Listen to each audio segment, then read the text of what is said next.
Hi, everybody. I do apologize because I had a couple things happening.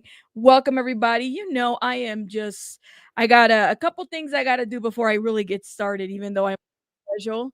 Shout out to everybody in the chat. Let me share this with everybody. We live. I'm not going to start an intro because I don't want to keep people waiting. We live now. Shout out to everybody, y'all. Huh. Okay.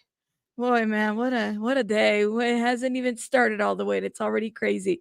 And like my watch is even on backwards. That's the kind of day we have so far. Oh my god. Um, let's see. Let me share this with everybody. We here. We here. We here. We here. Good morning.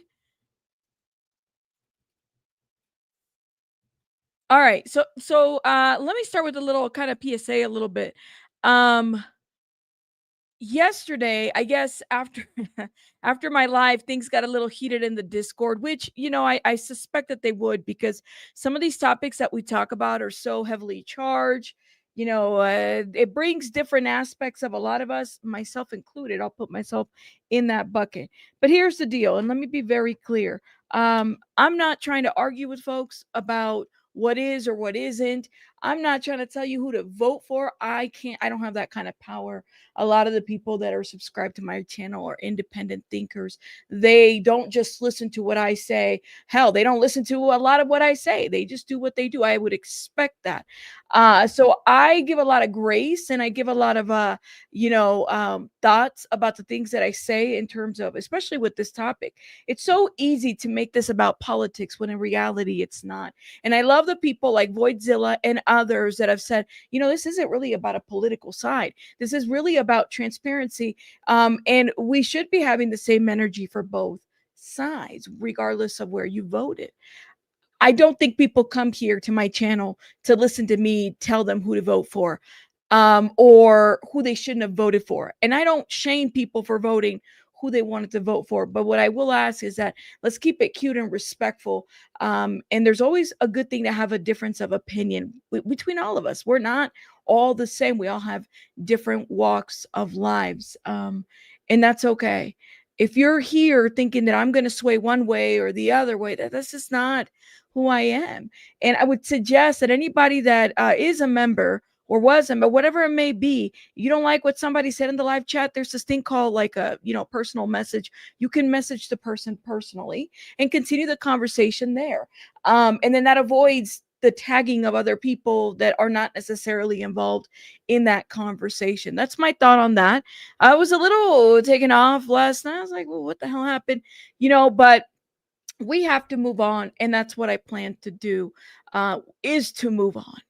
That's it. That's all we can do, right? We know that these conversations are heavily charged, but we're willing to have them.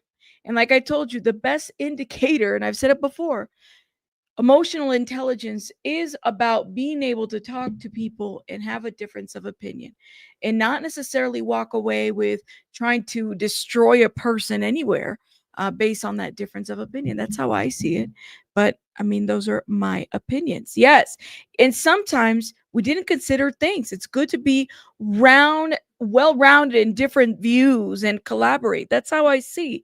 So we're not always going to agree, but that's okay. I just ask you guys to keep it respectful. And if you want to continue the conversation outside of here, DM the person. Okay? All right. That's kind of where I am at. Shout out to everybody, and make sure you guys are hitting that like button, because they like to suppress this kind of conversation, as they suspect. It's all about truth. That's absolutely correct. And you know what? Sometimes we don't like to hear certain things about folks. Sometimes we don't. But the thing is that, hell, like, we're allowed to our opinion. It's okay. It's okay. It's going to be fine. You said vote for you. I'm going to vote for you. That's right. You running for president? Let me know, beats and tapes. I will vote for you. Shout out to everybody. Y'all are amazing. Thank you again for being here. Emotional intelligence is when you learn from your mistakes instead of defending it. Boy, couldn't Trump do a little bit of that, right? I was That's right. Thank you for saying this. It's not a political issue. There's a issue of morality, an issue of justice and what's right and wrong. And I think that that's where a lot of us are at, right? Um, so I was listening to a bunch of things, and now that it's been like a good 24 hours, since a lot of this information that we broke yesterday, like yesterday was a series of different things. It was like one thing after another. Sometimes we were live, right? We were live when Trump tweeted that they're going to release the grand jury transcripts. I'm here for it. I don't know what we're going to get from that.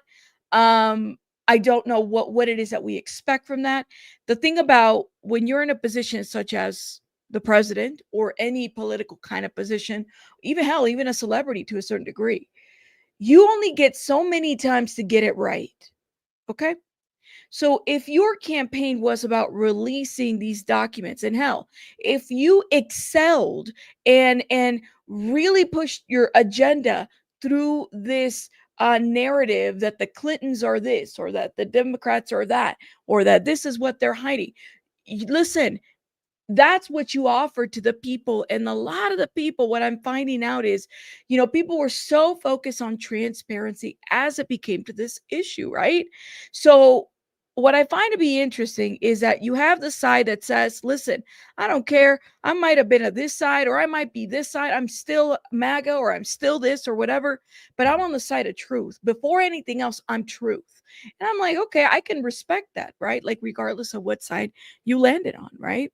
I like that.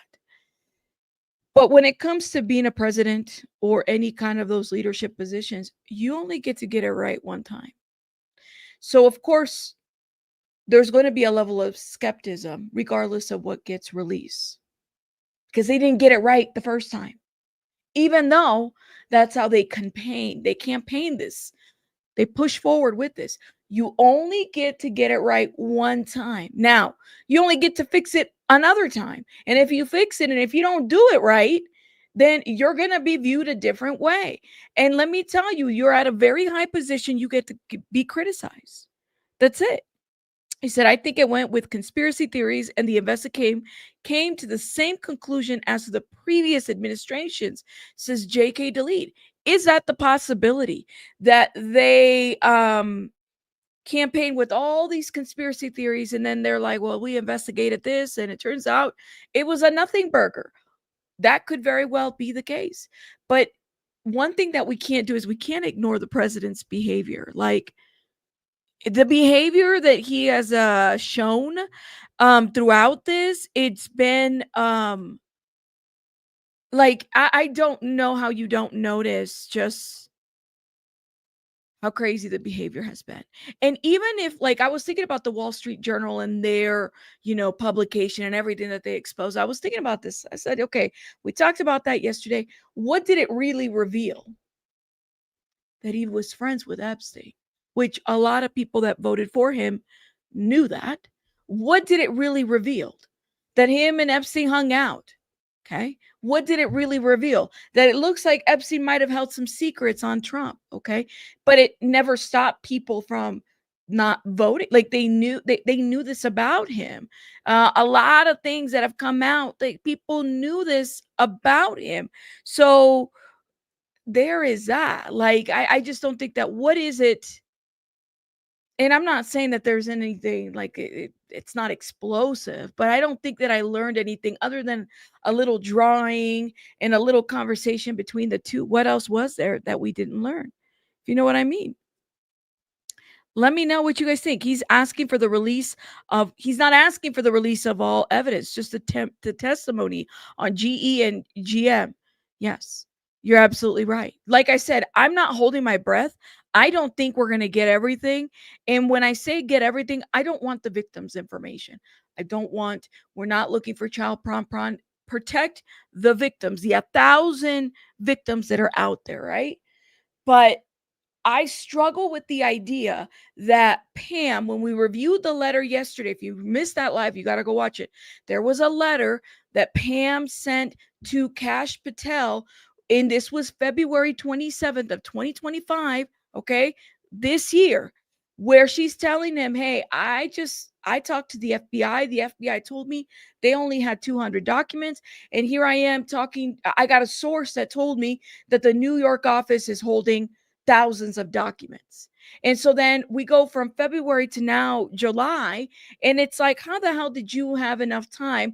Like in their FBI little memo that said they brought in civil liberties experts, they brought in various lawyers to review all the documents. How did you have time to do that when there were so many documents? You're talking about 1,000 victims. I seriously don't think it went down the way that they're saying.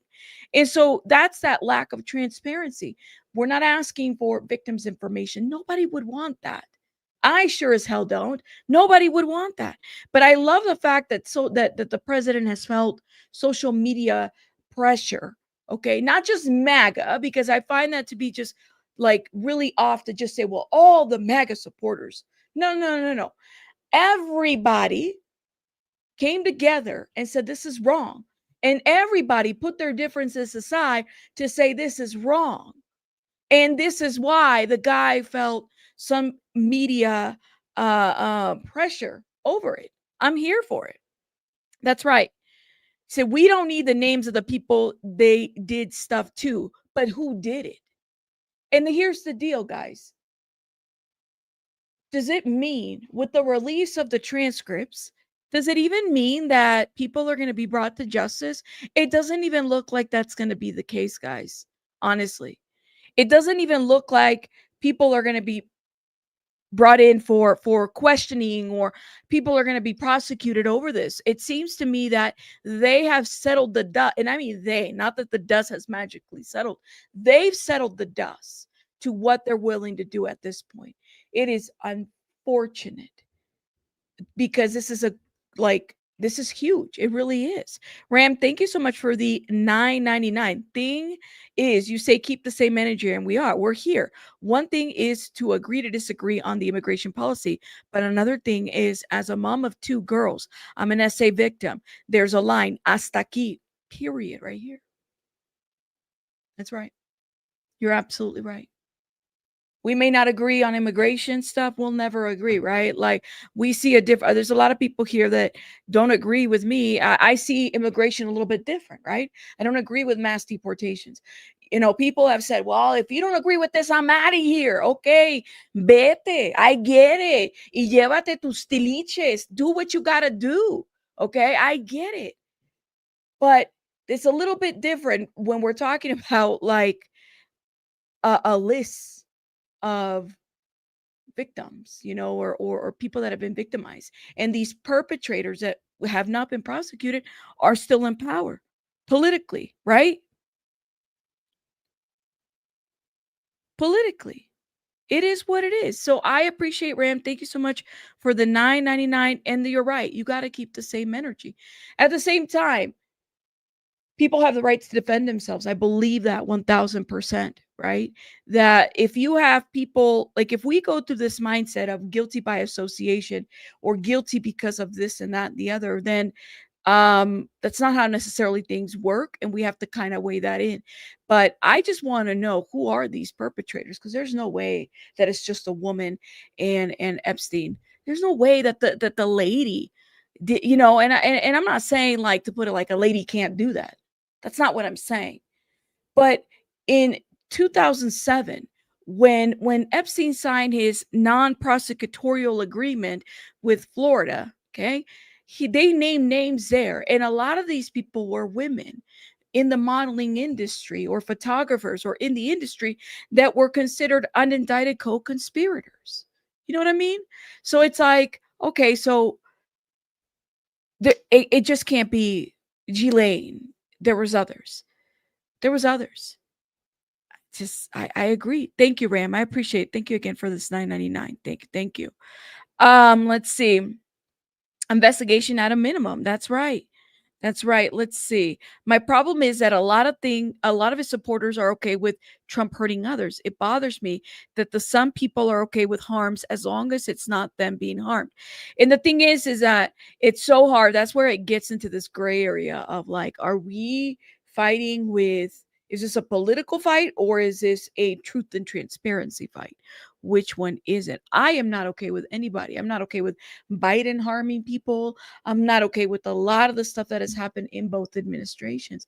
But we need to hold people accountable. They're in positions of power and they work for us, right? They need to, everybody needs to be held accountable, if you know what I mean. Let's see. But no, but even if it doesn't have the endings the people want, it will unite us. And that is something the administration will not want because it removes their social power. I don't understand. Let me ask you guys a question. Like, we want people to be united, but I have never met, and it's not just this administration, especially when the election was happening. I have never felt like people, like, it just felt so divisive. Um, or maybe we were all just very divided in various things. There's never like a happy median to this situation, right? I think we can agree that we don't want people to get hurt. We don't want criminals, that people are, taking advantage of things, or taking advantage of other people, or harming other people, or defrauding, or doing different things, should be held accountable. 1000% believe it. But you think it's manufactured division. Ooh. Elections are divisive. How we do things has been very divisive. I would agree. And people, you see the ugly out of these elections, even though they try to portray that they are really here for the people. For example, okay? For example, hold up, y'all. I got something that's bothering me right in my shirt and I got to get it off. Okay. Sorry. For example, when election time comes, you hear all these people, like, it gets so bombarded. Before, I used to think that just turning off the TV was enough to not watch all of these political stuff that happens, right? Because I didn't want to hear it. The way I see it is that they're competing with each other. I rather go and, download the booklet and do my research about each person that is there and that's running. That's how I do things, right? And then kind of review it that way. But now I can't get it out of my phone. I can't get it out of like it's everywhere. It's everywhere. It's so hard not to, you can't ignore it, if that makes sense. Slide, thank you so much for gifting 5 memberships. Thank you. Appreciate it. And make sure you guys if you've been blessed, put some hearts in the chat or confettis. Thank you again for supporting the channel. Thank you. You think it's a psychological operation? And celebrities aren't the only ones who want fanatics. Political people are no different. Thank you. And you're right. It works in their benefit when there are fans of these people. I've been getting into arguments with, and I'm not trying to, I promise you, but, I've lost supporters over calling something out. And you have to be content with that. Like, you have to know that, that they're just like any other person that gets criticized. I get criticized all the time too, but it is, it's just so hard because being an empath, it bothers you that the government both are in so much control. There's a lot of control that's being given. I would agree with that. Yeah. Yeah. And then the other side to this too is that they don't do anything, so they don't have enough control. Does that make sense? So it's like finding the balance of that argument is it's a bit crazy. You said it's the little people and them think that are untouchable. It's the little people. Who? Very few politicians are here to help. Very true. Very true. So again, it's so hard not to get into that, but I think for me the goal, especially on this channel, is let's just call out this shit. Call it out for what it's worth. I've called out the other party. I'll call out this party. Hell, when the attempted assassination on Trump happened, I did a video on it. It was like the most highest view video on this channel. And even though I'm not a fan of Trump, I would never want something like that to happen to anybody, right?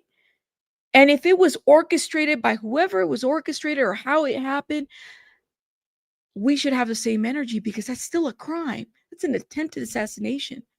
Okay. And it goes both ways. I'm not a fan, but I don't want this man to be, especially on public television, live, right? Just, you'll never hear me applaud that. You won't. And I did a video on that, and I had a lot of people that came in and were like, well, we don't like him anyway. I'm not voting for that. It don't fucking matter. It doesn't mean that the man should have a bullet on his head just because you're not going to vote for him. I'm sorry. That's not my nature. That's not who I am. It's just not. I wouldn't want that on anybody. Wrong is wrong, because whether it's him or Biden or whoever else it may be, it wouldn't be okay. Just wouldn't. You're never going to hear me praise that shit. It's just not okay. So yeah, I'll fight for even the things, even the person that's not necessarily somebody that I care for. It's how it is. Okay. Let's get it together, guys. Let's get it together. All right. So yesterday, Trump went on a rant about suing the Wall Street Journal over this, picture, whatever it may be. And I was listening to Voidzilla, even though I love, you guys know I love Voidzilla. I really, his commentary has been like king when it comes to a lot of this, because his approach has been supposedly a draw, where it's like, it's not political. It's really about wrong or right when it comes to the situation, right? So he did a video on this, and there were some aspects where I didn't agree, but I understood where he was coming from. And he says it's all coming out. Now, I love it when he says, I'm not going to talk about it, but then like 5 hours later, he's back on it. I don't know how you cannot not talk about this, because this is like the essence, because Voidzilla exposes a lot of scams and frauds, and that's like this is it right here. I love it. But anyways, drawing of a naked woman by Trump, along with a little poem which talks about a wonderful secret that Jeffrey Epstein and Trump share. We will go through all the evidence because there's a lot to this. You are very silly if you jump to conclusions on a story this big with this wide of implications. Let's set the stage, because we're going to take our time going through this. The president's behavior during the run-up to this Epstein file leak has been absolutely strange. Are you still talking about Jeffrey Epstein? It's pretty boring stuff. It's sorted, but it's boring. Okay, let's be very real. He is absolutely correct. Trump's behavior has been completely it's just been off. You know what I mean? Like, can you put a one in the chat if you agree? Like, it's been an off thing, the way he's been acting. Or maybe you might feel like, no, man, I expected this from him.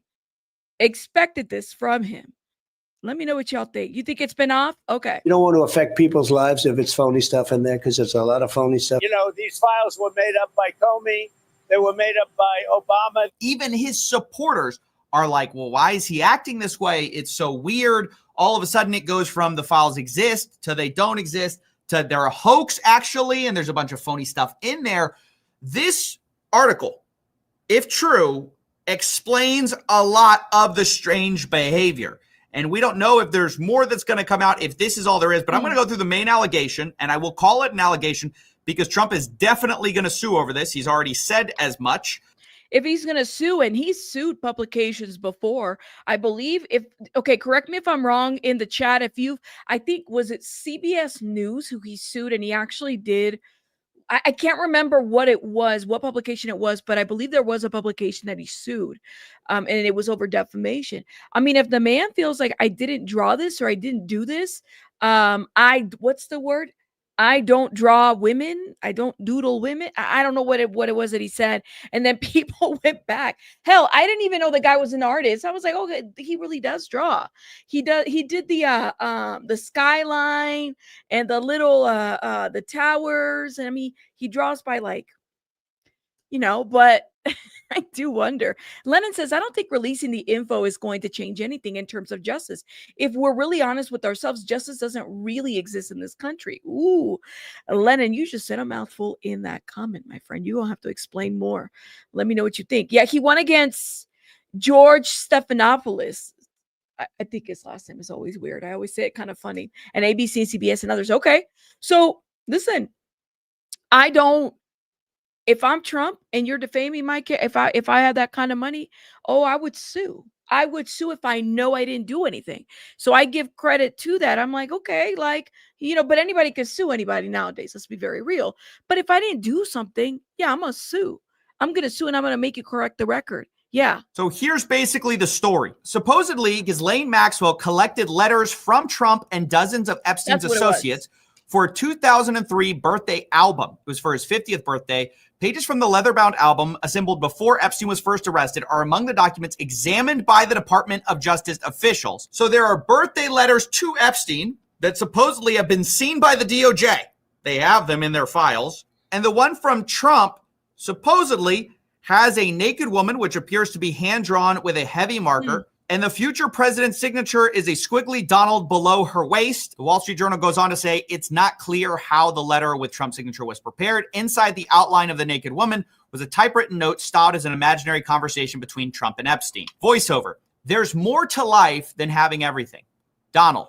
Yes. This voiceover is a bit of a trip. Let's be very real. It really is. Thank you, Tracy. It says, he said, I don't draw women. He did say that. You know what I mean? You said, I want to see all the birthday letters, said Nola. And Nola, shout out to Nola. Nola is a Trump supporter. Nola is allowed to support whoever the hell she wants to. Shout out to her.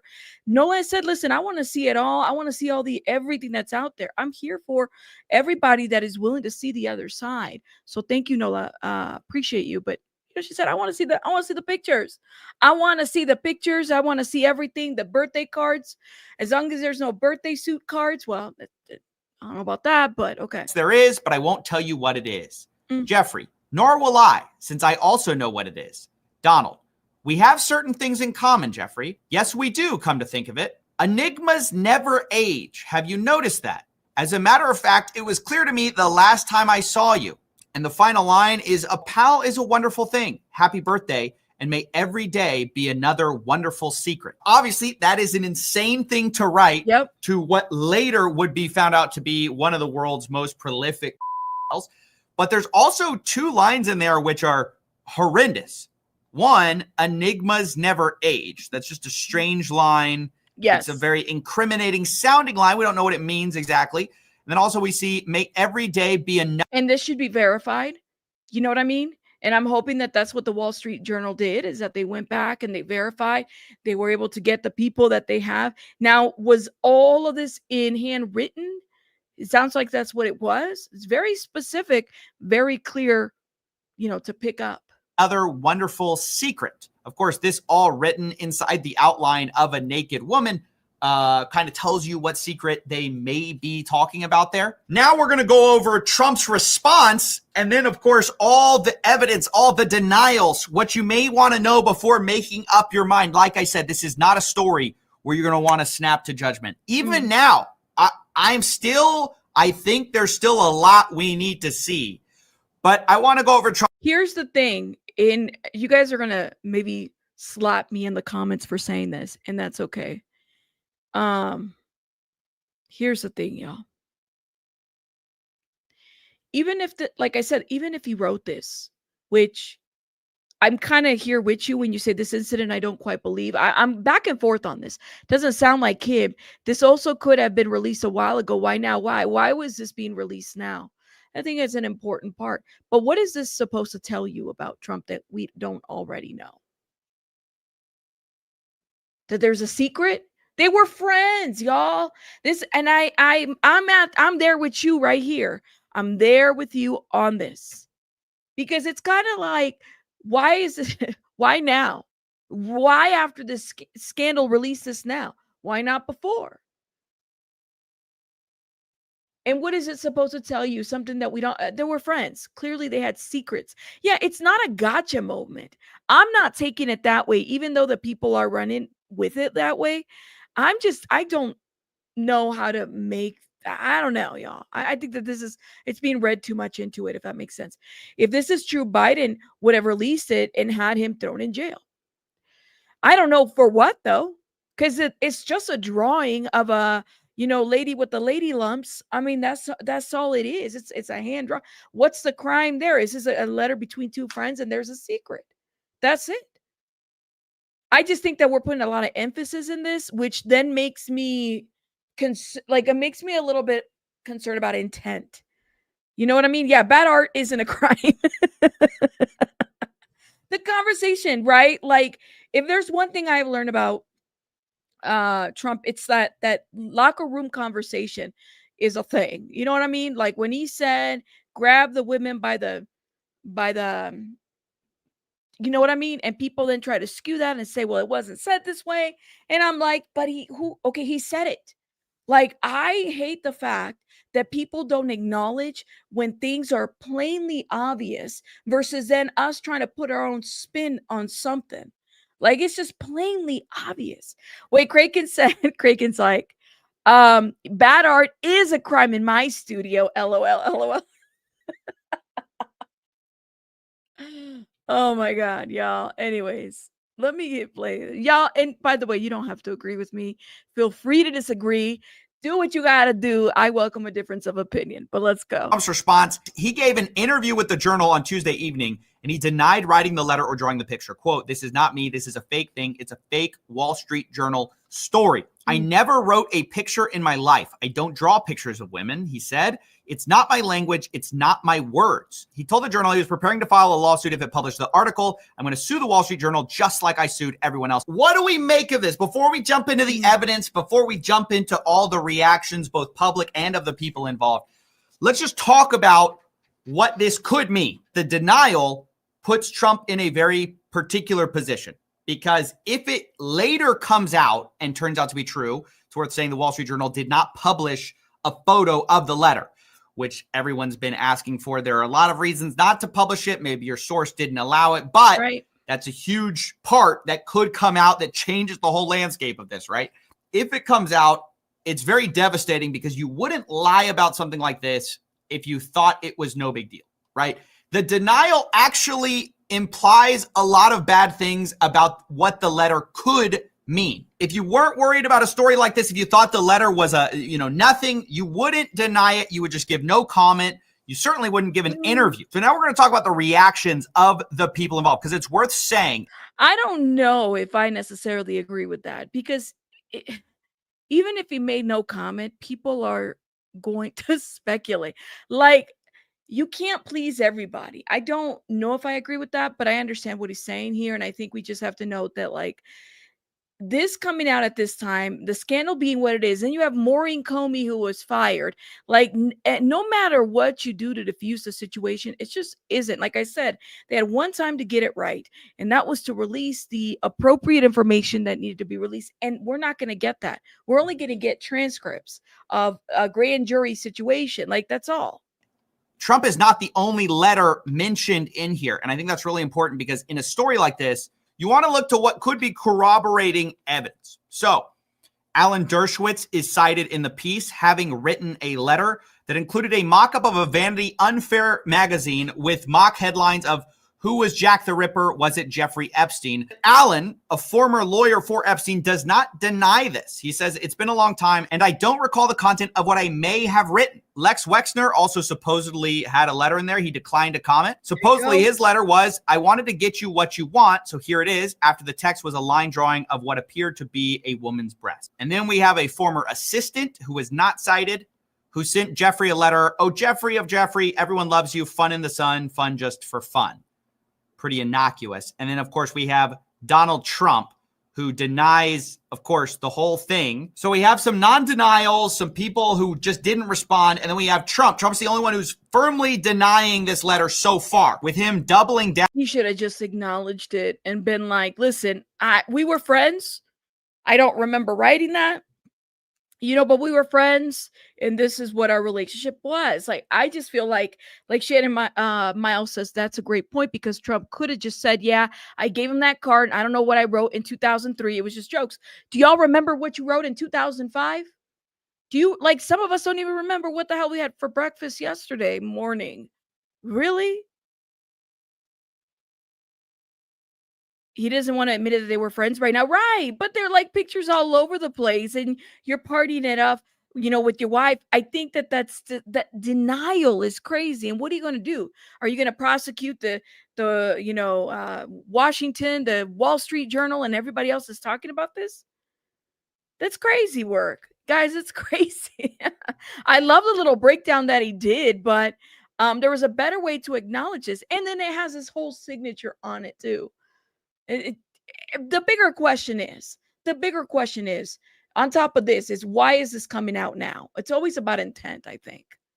On Truth Social saying it's not my words, it's not the way I talk. Also, I don't draw pictures. I told Rupert Murdoch it was a scam and he shouldn't print this fake story, but he did. And now I'm going to sue him in his third-rate newspaper. Now, a couple comments quick on that. One, the Wall Street Journal is not a third-rate newspaper. It's also not a super left-leaning newspaper. No, it's not. Not that that should matter in journalism, but I know people's media literacy, that stuff kind of does kind of tip off their signals. It's unlikely they're going to publish something they know they're going to get sued for unless they have something. Yeah. And so here's where I want to talk about a little bit of the circumstantial stuff. So Trump obviously states, I don't draw pictures, but turns out that's kind of not true. So in a book called Never Give Up, Trump wrote, each year I donate an autographed doodle to the Doodle for Hunger auction at Tavern on the Green. It's a great event. And sure enough, publicly, you can find several doodles that Donald Trump has done. Most of these are of skylines, architecture. None of these are of women. Still, it's strange to say I don't draw pictures when you very clearly draw pictures and they appear to be in thick marker, which is what you were accused of drawing them in. Now, none of that means anything, but it just reminds me a little bit of the Prince Andrew denial. I don't know if you guys... That's a good point. Like this picture is very distinct. It's in thick marker, okay, just like his other arts. So the denial of that is just crazy to me. But he could just say, I just don't remember. I don't remember. I've done a lot of doodling of all kinds of things. And a birthday card is so personal, especially when somebody doodles on it. Maybe he just doesn't remember. I don't know. Oh, the man who can't sweat. Look at Prince Andrew's sweat. Boy, don't he look nervous even in that picture. Now, do me a favor, guys. Do me a favor. I need you guys to hit the like button. Like I said, this is content that they try to suppress. Anything like this, they always do it. They always try to suppress the people. So make sure you guys are hitting that like button. It's that sweat shit. Ugh. Anyways, I don't know. Voidzilla should have picked a different picture, but he picked this one. Guys remember the sweat denial. A big part of the interview with Prince Andrew was the denial that he couldn't have done anything bad because he couldn't sweat. So this supposedly falsified Virginia Giuffre's whole story. I have a peculiar medical condition, which is that I don't sweat, or I didn't sweat at the time. So yeah, that was kind of this claim like, hey, this couldn't be true because I don't do X. But actually, we see that Prince Andrew actually does sweat. And in the same way, it's not perfect proof, but you really shouldn't say you don't draw pictures when being accused of drawing thick black marker pictures. I don't sweat. And then the first picture they see of you online is of you. Basically, your whole body is drenched. Like what? When you definitely draw pictures sometimes. I mean, it's just... And it's public. I mean, that's just kind of just an obvious, devastating hole in your whole argument. Now, again, it was AI, y'all. It was an AI. It was somebody did an AI picture and they had sweat on it. I've got to say, this is just the basics. We do not have the letter. Okay, I'm relying on the Wall Street Journal's reporting on this, and we're corroborating with different pieces of public evidence. Ultimately, we need to see if this was actually in the Epstein files. But there are some other stuff, too, that we can look to corroborate this story. So we can look at the bookbinder. So in the Wall Street Journal report, we see a very specific and interesting corroboration. It says the book was put together by the New York City bookbinder Herbert Weitz, according to people involved with the process. Weitz listed Epstein as a client on his website in 2003. So here we have a chance to corroborate externally. Of course, it's not a full corroboration, but we have a chance to look to see, was it actually on his website, right? So if we go to the archive, we see in 2003 at weitzcoleman.com, we see a client list and we see Jeffrey Epstein is listed on it with a different spelling of Jeffrey, I should know. And this says people for whom we have bound up books and albums. This is another piece of circumstantial evidence that makes it hard to believe it's just fully made up. Now, You can believe something in the middle. You can believe that Aduko, what part do you feel like is really reaching? Which part? the letter exists and the Wall Street Journal saw it and somebody invented it, right? Like there are a lot of options here, but the idea that, okay, the Wall Street Journal is just fully inventing this story. They're releasing something with literally no evidence. They're just fabricating it all, but citing all these different people, citing third-party stuff that you can fact check publicly. That's a piece of evidence to think about. Now, we're going to talk about the public reactions to this. We have Caroline Leavitt, the press secretary, saying the Wall Street Journal published a hatchet job with a fake birthday letter that's supposedly from 2003. This is like the Steele dossier that kickstarted the Russia hoax all over again. Oh my God, everything is fake. Everything. I mean, literally, you have. Oh man, like everything is fake. Everything is fake. Man, they really got it in for Trump. Oh my goodness. Wall Street Journal refused to show us the letter and conceded they don't even have it in their possession when we asked them to verify the alleged document they're basing their entire fake story on. Then you have Dan Wolkin saying the amount of people who think publications, the scope of the Wall Street Journal, just put explosive stuff out about a public figure without well-established authentication procedures and running it through a team of lawyers know literally nothing about journalism. Charlie Kirk says this is not how Trump talks at all. I don't believe it, referring to the actual letter's contents. Specifically, people picked up on the idea that Trump says enigma in the writing of it. In fact, Trump writing at all, some people find that hard to believe. This is in what year did they say the birthday card was? Do you guys remember what year it was? Like people, I'm sorry, I don't remember what I wrote back in the day. And I know I wrote notes and I know I wrote the letters to people. I know I did that, but yeah, like how are you even going to remember that if he did or if he didn't? Okay. I mean, how do you do we have anything more concrete? What if they had a birthday party and he happened to be a guest at this party, which they were friends, which would make sense, and then he writes him a letter? Okay, maybe something like that then would then support the fact that this letter did exist, this birthday card. J.D. Vance says, forgive my language, but this story is complete and utter bull. The Wall Street Journal should be ashamed of publishing it. Where's the letter? Would you be shocked to learn they never showed it to us before publishing it? Does anyone honestly believe this sounds like Donald Trump? Of course, then you have a response to that where somebody says, Carson's an enigma to me. This is clearly debunking the idea that the word enigma is not in Trump's vocabulary. Now, Carson's an enigma to me. So that clearly debunks the idea that he couldn't have written this because enigma wasn't in his vocabulary. The internet never forgets. Look how deep and far people are going to figure this out. I'm like, this is deep, man. Actually is. So from where I'm sitting, the letter is odd, but it also is in line with some of these other letters from people like Lex Wexner. It's also in line with some of the doodles that Trump has publicly made. And it is also in line with Trump's recent odd behavior with the Epstein files, where he keeps setting up the idea that there's this big hoax coming, that there's phony stuff in there. And that actually is the most persuasive piece of evidence, Trump's own behavior in this weird meltdown, more than anything which has convinced me. Because on the one hand, there are some things which would tilt in the favor of it not being Trump, right? The very fact that it's a letter, right? The prose of the letter is a bit strange. And then you also have the fact that, okay, if the DOJ had this during the Biden years, why didn't it come out, right? So that's all pretty compelling until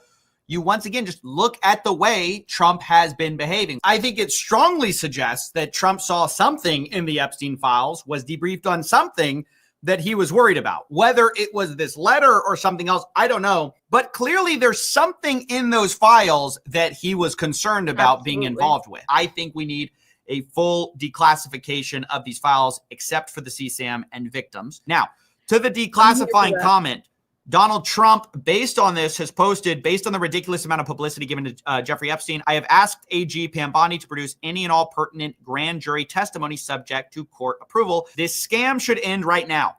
And Pam Bondi has said, President Trump, we are ready to move on the court tomorrow to unseal the grand jury transcripts. I think that ultimately it needs to be everything or nothing. You can't give a little bit at this point.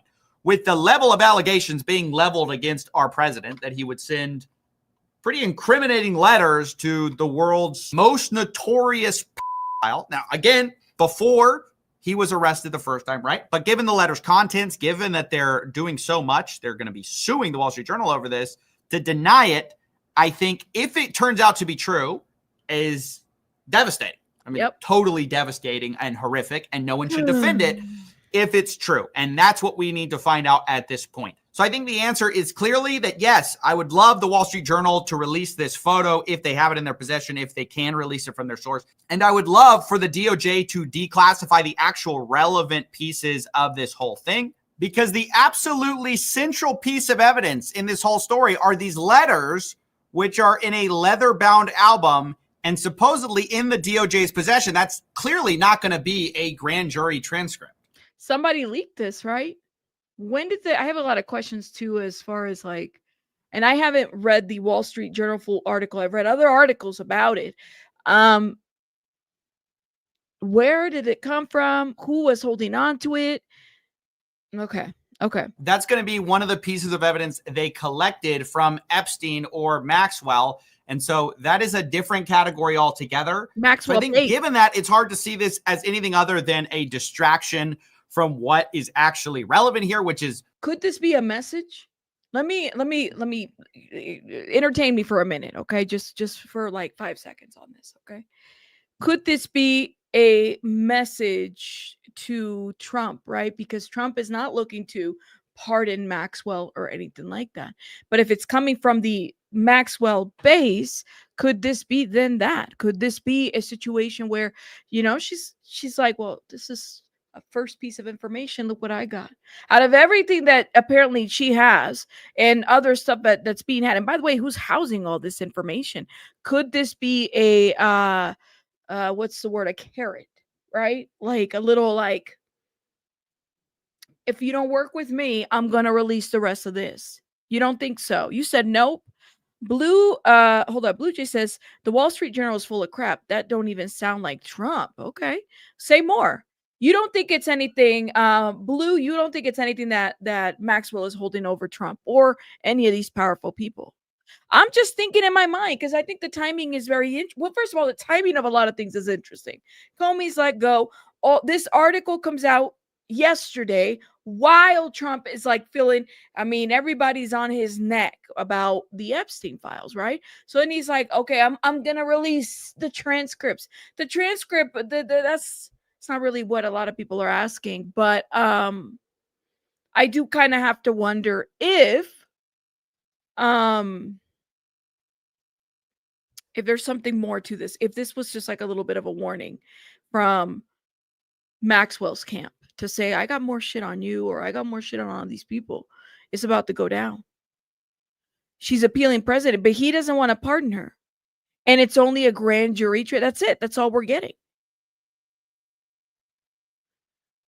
I'm telling you, I don't think this is going to end here. And maybe this is Maxwell's way of saying, well, if you're not even going to consider this, I'm going to reveal it all. Somebody, look, let me tell you something. Whether it's Trump or somebody else, these files are going to get released. There's going to be a journalist out there or somebody that is going to whistleblow the situation. Something's going to happen, which tends to happen. This is just too high profile out there not to do it. People are very invested in finding the truth. Never know. Right? The elites are crashing out. Speaking, we're going to talk about some elites here in a minute, okay? Because there's one specific one that I have to wonder, and you know, we have to side eye to. Does this album exist? Yes or no? Show us the evidence, right? Show us the physical evidence. Instead, this is just going to get people riled up because it's an Epstein release, but it's guaranteed by definition not to have the evidence one way or another. A transcript is not going to have a piece of physical evidence. And we need to demand answers on that, because either it exists or it doesn't. And if it does exist, that's a huge problem. If it doesn't, for the Wall Street Journal, that's a huge problem. And I'm really not sure which we are going to get first. All I know is that if you are looking from the outside, I would highly recommend that you don't just dismiss things based on a quick, hot Twitter take. There's a lot to this story that is corroborating and also we need more evidence on before we Absolutely. can really make up their mind. I see a lot of people have just already written it off as completely true or completely false. It's the Wall Street Journal thing is a little bit, I go back and forth on it. I don't know how much, if anything, if I were to believe the Trump narrative it would be that they're trying to conspire against him. And in order for the Wall Street Journal not to do that, they're going to have to show a little bit more than what they're showing. You're going to have to show a little bit more of your cards. You really are. I think they're not thinking through the implications of, if this is true, how really crazy it would be if we live in that world. And then also the people who are dismissing it as false right away, you're not really thinking through, like, you might be defending a right? That is one of the outcomes that could be true here. We don't know. And again, even if it is true, we don't know what is meant by things like may every day be another wonderful secret. When calling Jeffrey Epstein a pal, we wouldn't know what that meant. But yeah, it's just stunning. So this report, you absolutely have to watch it. We're going to have a lot more in the coming days to try to validate it or falsify it. And we'll see which one happens first. And yeah, that's pretty much all I'm prepared to say at this moment. That's all we have, honestly. Okay, I want to talk a little bit about Mr. Stephen King. Now, I thought this was a bit of a joke when I first heard about this. Some of these people, I feel like if you take it a certain way, these people kind of tell on themselves a little bit. What do you guys make of Stephen King's tweet?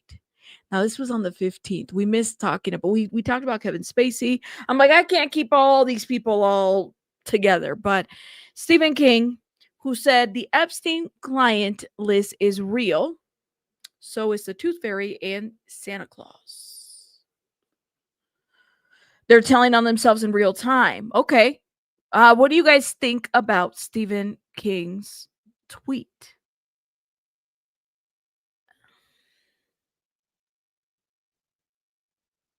He probably pointing out that there's no actual list. Okay. Why would the Wall Street Journal put everything on the line just to put out a false narrative about Trump? Well, Myrna, they do it all the time. And I'm not defending, trust me when I say that, I don't know. But it wouldn't be the first time that, a major corporation puts out false information about a politician or a celebrity. You think King is on the list? Lord, he's trying to cover his own dirt-ish. Did he just tell on himself? It's confusing because he's not a Trump fan, right? Nancy Pelosi's not a Trump fan, and she's saying that the list is a distraction. Has she seen the list? This is the kind of shit that makes you kind of wonder, wait, which side are people on? Like Nancy Pelosi to say what she said, all of this is a distraction. A distraction. Why would, like Natasha, what would make Stephen King comment on this? Nobody was talking about Stephen King. Nobody was like, go write a book or something. Like, I'm just saying, like, who was talking about Stephen King for him to say this? It's weird. I'm telling you, man. So would you consider, let me ask you guys a question. Is Stephen King part of the elites? Is Stephen King part of the, it seems like it's a bit of a club, I consider Oprah part of that club. Stephen King, is he part of the elite? Anyone defending it is guilty. Okay, you said yes. He's vocal about politics, but hasn't supported Trump. So it's odd. Remember what they said. This list implicates both parties, not just one. So there's a vested interest for both sides to keep it hush hush, I think. I'm not surprised that the bill was voted down to release it because the information, because I thought, I was like, there's a vested interest in a lot of these people to keep some of this quiet. It seems like, because this man partied and had connections with everybody. You said both sides are dirty. That's why I tell y'all, don't break your backs over defending one side over the other, because these people are dirty. We don't know that they got a lot of stuff in their background. Okay. The quiet elite party. I was surprised. I heard so many names part of this Epstein stuff. Too many names. But did he just tell on himself, or is he working on a book? Period. Eyes Wide Shut was Eyes Wide Shut was a movie. Did they make it into a documentary? I'm telling you, man, that Eyes Wide Shut, that movie, even though I'm not a Tom Cruise fan, I'm not, F Scientology, but that movie, we talked about that movie. That movie was like way ahead of its time. It came out in 98 or 99. Put a 1 in the chat if you've, let me ask a different question. If you have not watched Eyes Wide Shut, put a 2 in the chat. Put a 2 in the chat if you've never watched Eyes Wide Shut, the Stanley Kubrick movie. My friends, that movie was ahead of its time I don't think people really understood the background on it. You've never watched it? Y'all never watched it? You guys have to watch Eyes Wide Shut. You have to watch it. I'm not a Tom Cruise fan, but if you want to get into the elites and the dark stuff, that, my friends, is one that it'll leave you just thinking about all kinds of things. That's how I see these people. It's like an Eyes Wide Shut situation. You just not. He said, "Oh my God, y'all have something to do on your next rainy day." Watch, and let me see. Like, I don't even think I'm explaining it correctly. Let me see if I can find a really good description before we get to the next topic. But Eyes Wide Shut meaning. Okay, because there's a lot, okay? Movie meaning. Let's see. I don't want to like give it off. Eyes Wide Shut is a Stanley Kubrick film, okay? It explores the fragility of marriage, the power of desire and fantasy, and the hidden darkness within seemingly ordinary lives. That's the key word, ordinary lives, okay? It gets into themes of trust, fidelity, infidelity, and mass people wear in their relationships or everyday lives. Both literally and figuratively, the film leaves the audience questioning what is real and what is an illusion, particularly in the context of the protagonist's journey through the world of veiled secrets and hidden desires. And I just... It's a bit creepy. It really is. Let me see that this is like, you just find some crazy ass shit with this movie. That's it. You'll find some stuff you're like, oh my goodness, like, is this real? What's the symbolism of this? There's just so much symbolism with everything, but it really digs into the elite stuff just a little bit in there. There's a Hollywood budget at the Pentagon. Wow, damn. I had no idea. Look at that. You said if you go by his bank account, he is. Okay. There is no pictures of Stephen King and Epstein, but you do have to kind of wonder why he took this stance. Okay. You do have to kind of wonder. And it's crazy to me, the connections that, like, the more you look into Epstein, his connections with folks. Now, let me show you guys other stuff that was happening on Twitter. Follow the money, Epstein. Listen to the wire transfers. This was recent, and this was, I guess, at a congressional hearing. Look at this. Look at this shit. Like, y'all are follow the money when it comes to Epstein and what they're trying to release and why and what they're hush hush about. Okay. Treasury's Epstein file details, Mr. President, 4,725 wire transfers. Let me repeat that. 4,725 wire transfers, adding up to nearly $1.1 billion flowing in and out of just one of Mr. Epstein's bank accounts. Y'all hear that? Of just one. You know, when we were following the Diddy trial, we were going into Diddy's bank accounts. We were going all over. Look at this. Now you have to kind of follow the money. What's this all about? His estate is still making a lot of money, and some of those victims aren't even going to see that money, guys. Pay attention. Female Noah, the street oracle. That's right. Don't settle for the transcripts. We want the files, period. Okay. And then other people had put in a link. As a journalist, you should have known this, or did you ignore it? We talked about this a couple days ago. The JP Morgan situation. 290 million settlement with Epstein accusers approved by the U.S. By a U.S. judge. Let me show you guys this article. And we talked about this because some of this had to do with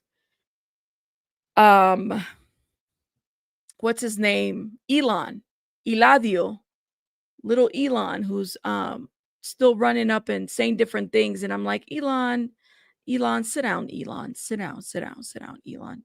Some of you guys are fans. JP Morgan's 290 million settlement with Epstein's accusers approved by the U.S. judge. This is in 2023. This is an article, 2023. Should tell you.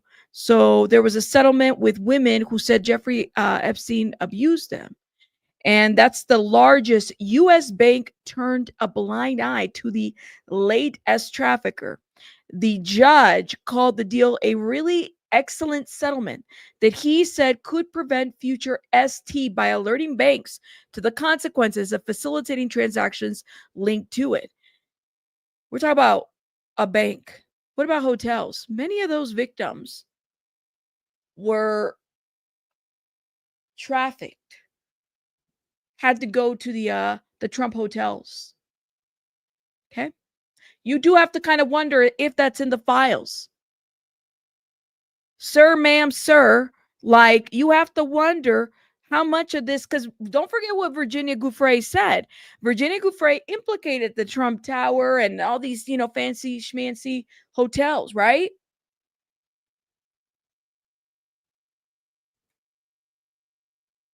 They need to pay. We talked a little bit about this during the Diddy trial. We talked about the fact that it seemed like you had these the London hotel or these big hotel chains, right? Big hotel chains that were had all kinds of activity happening. I mean, they saw the damages. So as long as Diddy paid for the damages, it was all good, right? But what action did they take, or did they just ignore it? What are they supposed to do about it?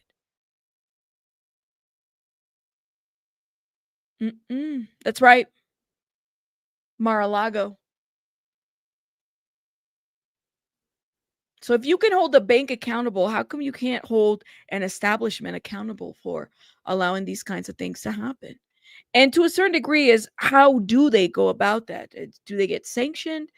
What happens there? I have a lot of questions about this and not a lot of answers, unfortunately. But like I said, this is not just if a bank could be held accountable and they're saying that they need to do better measures about things like this, consequences of facilitating transactions linked to it.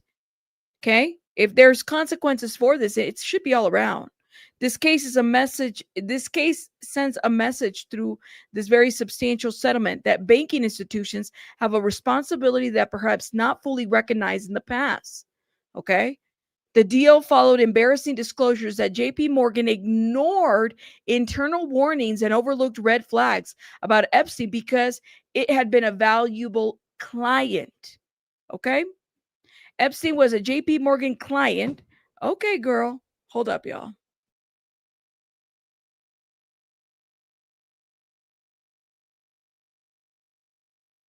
One second, guys.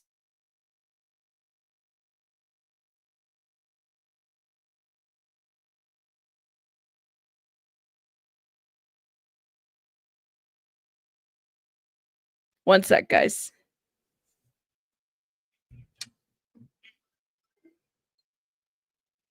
All right.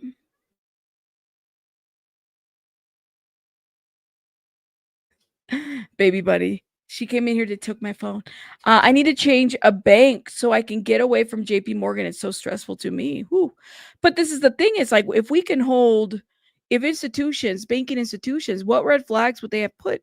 I mean, the best customer, Epstein, was a JP Morgan client from 98 to 2013. The bank kept him on even after he was arrested in 2006 on prostitution charges and pled guilty 2 years later. JP Morgan did not admit wrongdoing in agreeing to a settlement. In agreeing to settle, this was a fair and just outcome for nearly 200 survivors who barely came forward. And the government is documenting at least 1,000. Okay, should give you an idea of how deep the money moves and the money goes. You do have to follow the money when it comes to the Epstein stuff. Deborah G says, Rabbit, I sent you a link you might find interesting. Did you send it to my email, Deborah G? Make sure you guys are getting the like button. I want to get to at least 300 likes, please, and thank you. Did you send it to my email? I'll check it out. Now, here's a cheerleader.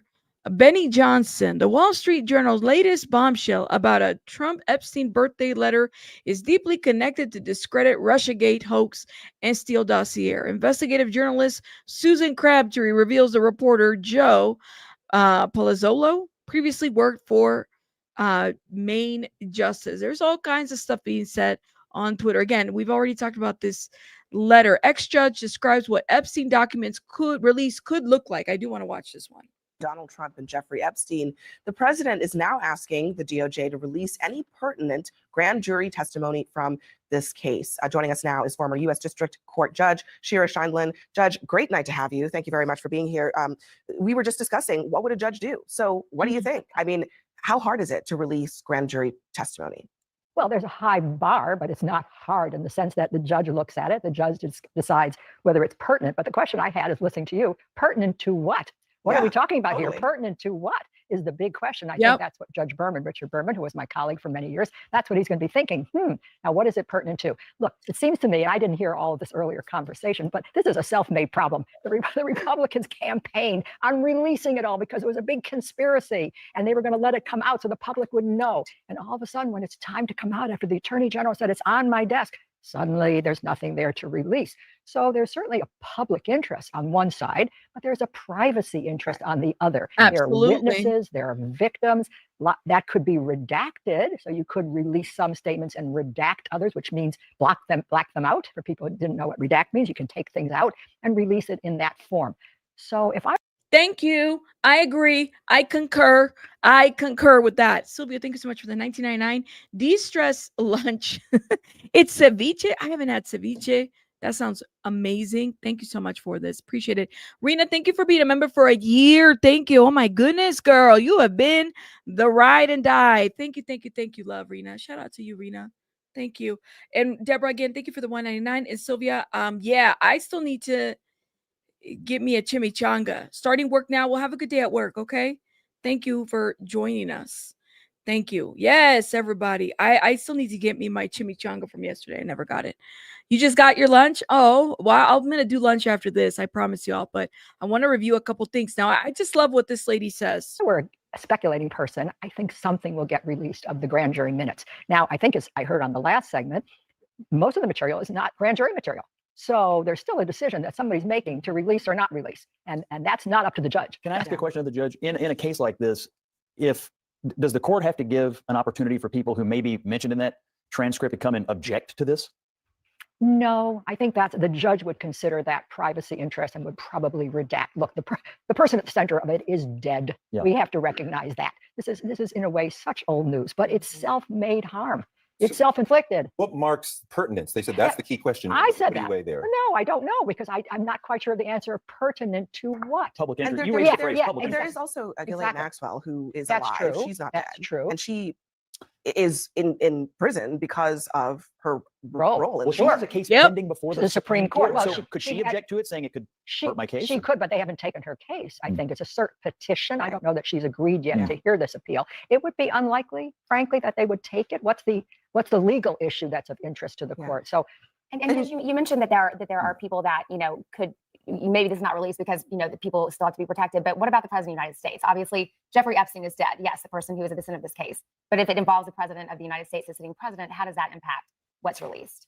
If there's something in the grand jury testimony that might in some way impact him, that's something that the judge would have to consider in both directions. In other words, does the public have a right to know what his involvement was? I mean, we seem to know an awful lot about it already, right? We've seen his picture every night as a young man with Jeffrey Epstein. We now hear his letters, his birthday cards, all the rest of it. So we know a lot about the relationship. With us now, CNN senior legal analyst Ellie Honig. The president tells the Attorney General Pam Bondi to ask a court for the release of pertinent grand jury testimony. Why is the word pertinent important here, Ellie? Well, pertinence. It sounds very selective. Who determines what's pertinent? And a lot of people on Twitter were saying this. Pertinent, what does that even mean? I don't think, like I said, we're not going to get what we're expecting. Doing an awful lot of work there, John. First of all, just grand jury testimony itself is only going to be a fairly small fraction of the entire file. In addition to that, we now have this word pertinent. And so that begs the question, pertinent to what? And pertinent as determined by who? So it gives the Attorney General, in some respect, wiggle room, but it also puts her in a very difficult position where apparently she's going to have to A, decide what's pertinent, and then B, you have to go in front of a federal judge and get permission to release grand jury materials. So there's a lot of hurdles still in place here. What is the difference between calling for the release of pertinent grand jury material and calling for the release of all investigatory information in the Jeffrey Epstein case, which is what some Republicans and the president's own supporters have long been calling for? So there's a massive difference there, John. So if you think of the entire file here, and by the way, we know from last week's FBI memo that this is a huge file, 300 gigabytes of information. That's millions and millions of pages of documents. You can sort of separate it into two perceptual categories. There's grand jury materials. Those are presumptively confidential. By law, you cannot turn them over to the public as a prosecutor unless you get a judge's permission first. Yeah. But then there's all the rest of it. That's something that the president, the attorney general can decide on their own without going through a judge first and say, I'm going to release this. And so what the president has done here is that I only want to focus on the narrow category, the grand jury stuff that you first have to go to a judge for. As to all that other stuff, the majority of the file, that is entirely up to the AG and the president. If they want to release that today, they can do that. Y'all hear that? Okay, wow. I want to make that even more clear. What the president has now publicly called for is for the attorney general to push for the release of stuff that they can't control the release of. A court can. What he's not calling for is a release of information that he and the attorney general can control. Exactly. So when you think of a file, you have your grand jury materials. Actually, you typically store your grand jury materials in a physically different colored folder because you need to set that aside because that's the confidential stuff. So all the stuff that's in a red or yellow folder, all the grand jury materials that has to go through a judge, that's what Donald Trump is saying, I want you to ask a judge to release. But then the bulk of the file is going to be everything else, everything that is not grand jury testimony. All of that is within Donald Trump, is within Pam Bondi's discretion to release. Now, of course, they'd have to make all sorts of determinations about it. They'd have to redact out to protect victims and witnesses and minors. And by the way, ordinary DOJ procedure is you would never release any of this. This is a closed case investigative file. Try to serve a Freedom of Information Act request on DOJ for any such file and watch how quickly they reject it in the ordinary course. So Trump and Bondi are already painting way outside the lines here. But yes, John, the specific portion that Donald Trump has said, I want you to try to release, that also happens to be the exact portion that a judge has to sign off on first. Now, I want to get into this part right here because I went to Democracy Now! So there is a woman that did an interview with them and basically saying that these documents are an opportunity for, like, they need to be released, okay? Amy Goodman. Missing in much of the MAGA frenzy over the Jeffrey Epstein files are the voices of survivors of the sexual abuse he perpetrated against them.